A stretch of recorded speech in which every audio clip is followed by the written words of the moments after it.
Baiklah, semua orang harap berhati-hati di Wuangland.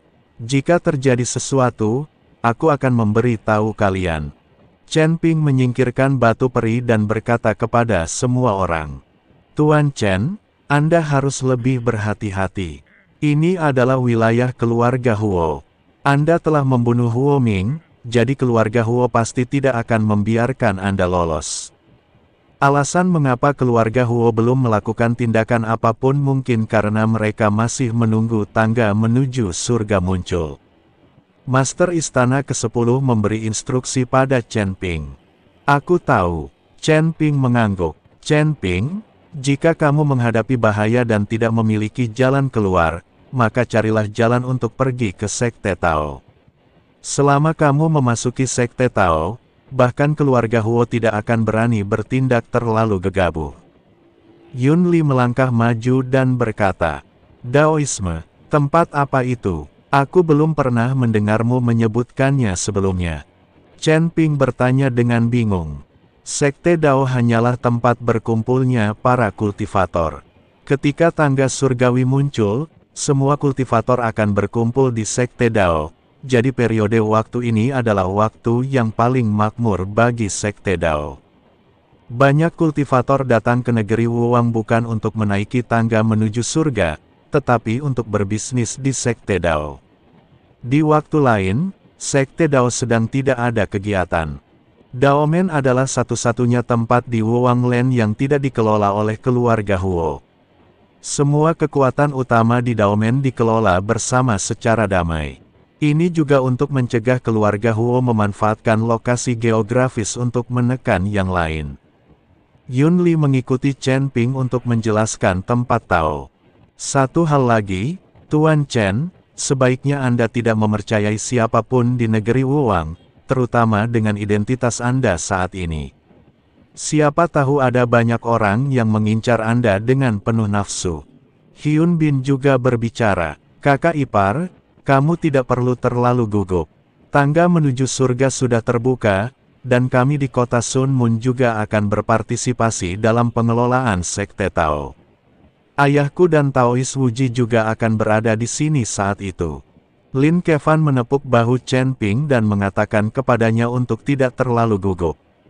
Sebagai organisasi yang kuat di dunia surga dan manusia, kota matahari bulan pasti punya tempat di gerbang ini.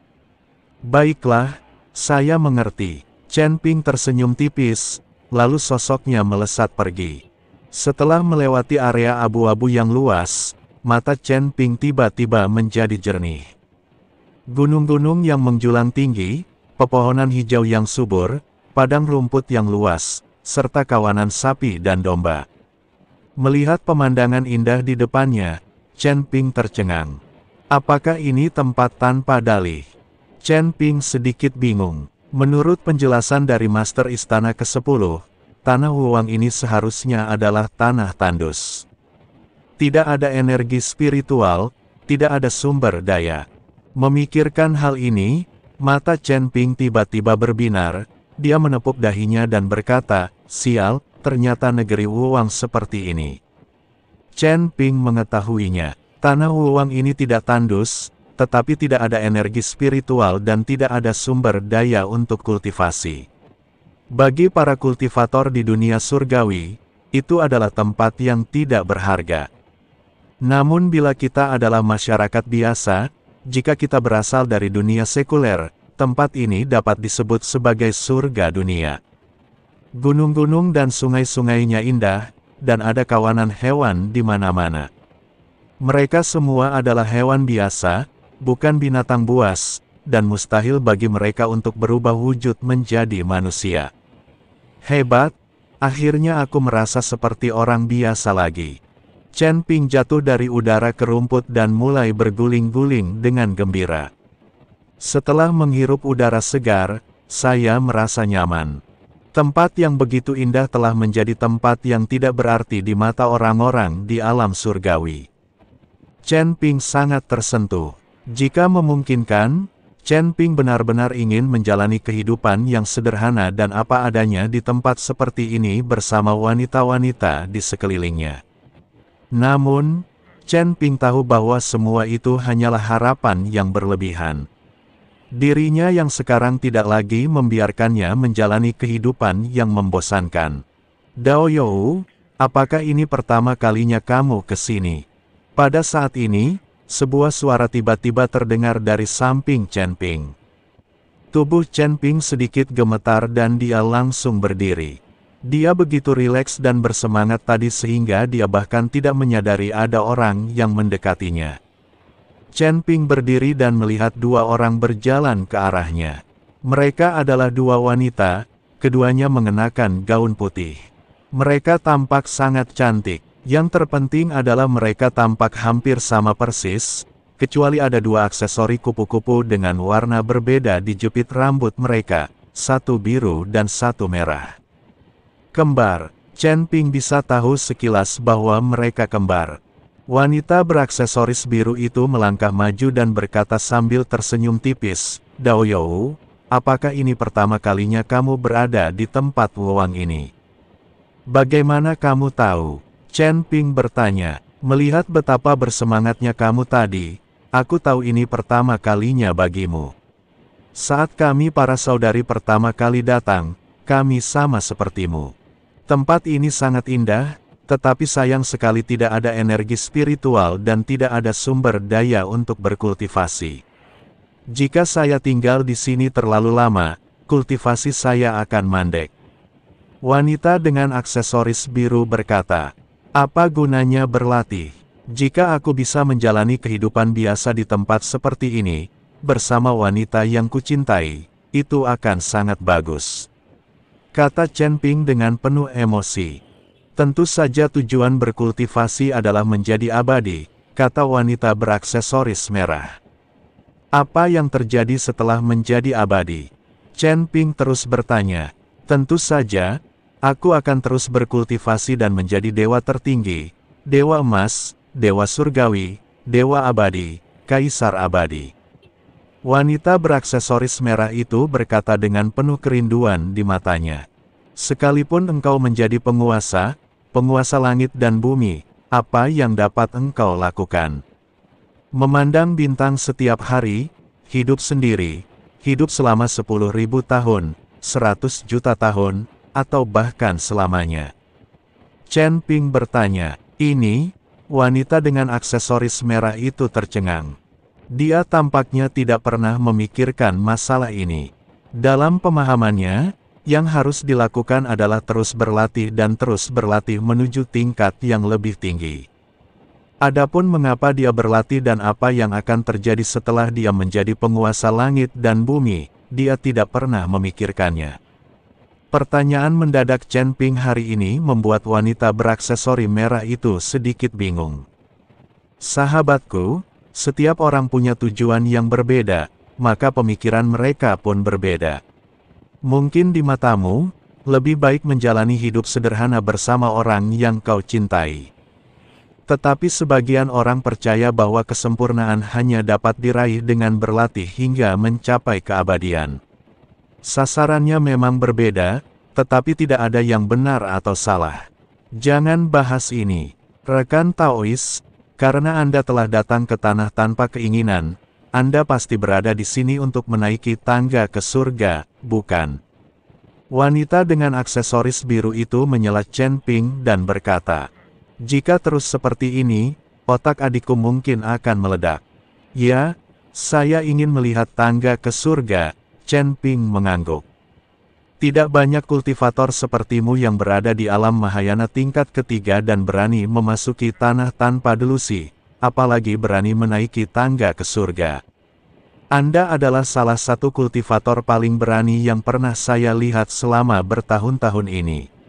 Anda berani menaiki tangga menuju surga bahkan di tingkat ketiga alam Mahayana. Keberanianmu sungguh mengagumkan. Wanita dengan aksesoris biru memuji Chen Ping dan terus mengacungkan jempol padanya. Chen Ping mulai waspada setelah mendengar pujian dari wanita beraksesori biru. Jika seseorang menunjukkan kebaikan kepada orang lain tanpa alasan apapun, dia adalah pengkhianat atau pencuri. Ada yang ingin kau tanyakan padaku?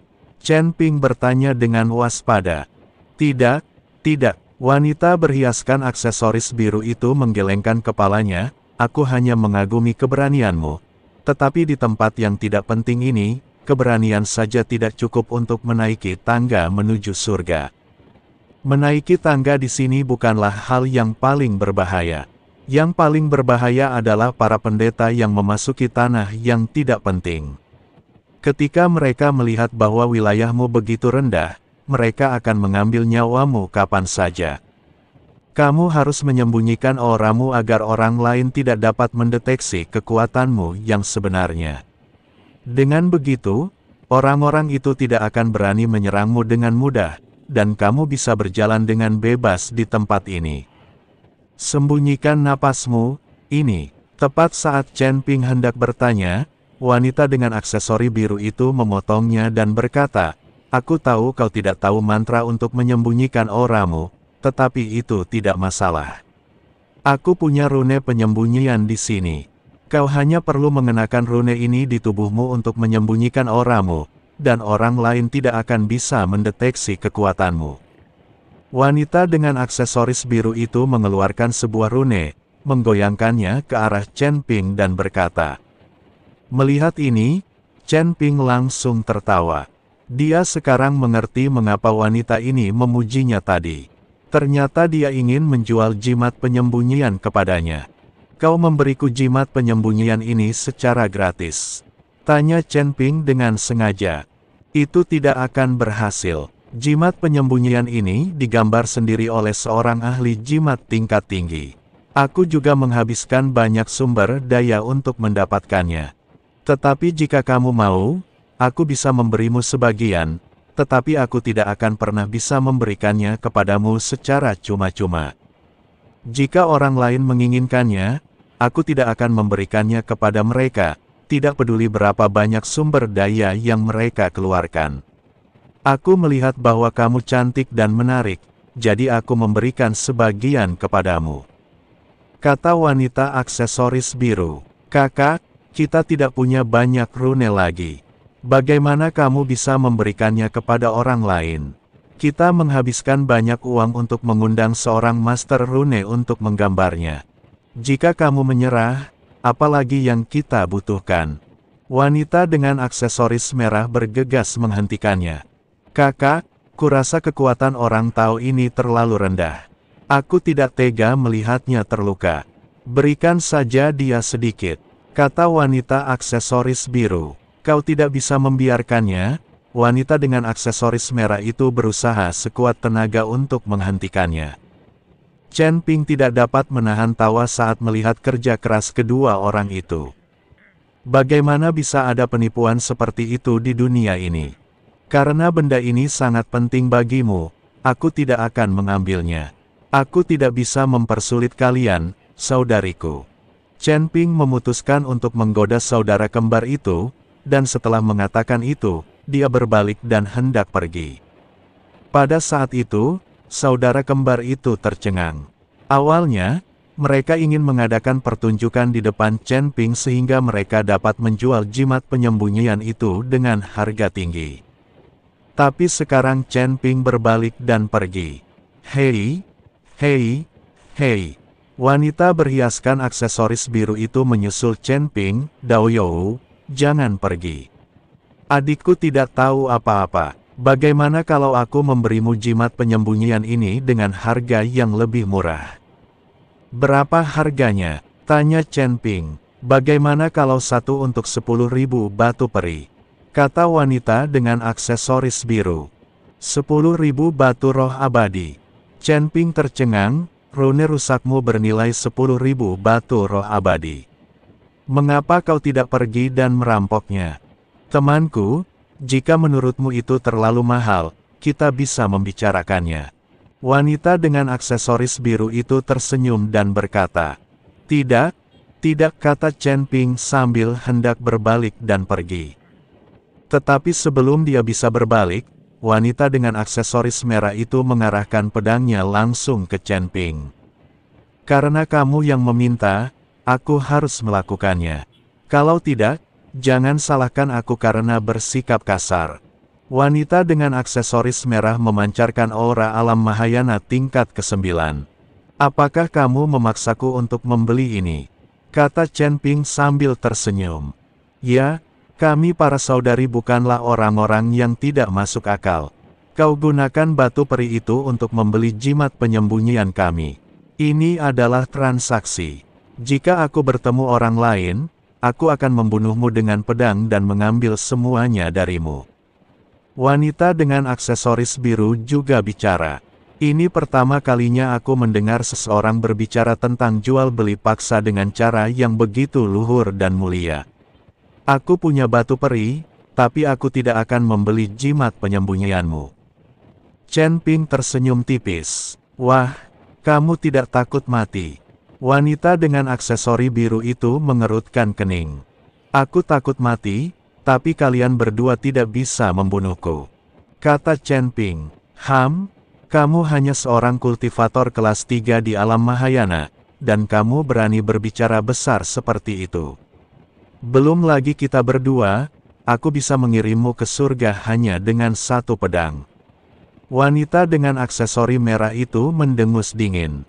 Benarkah? Aku tidak percaya. Bagaimana kalau mencobanya?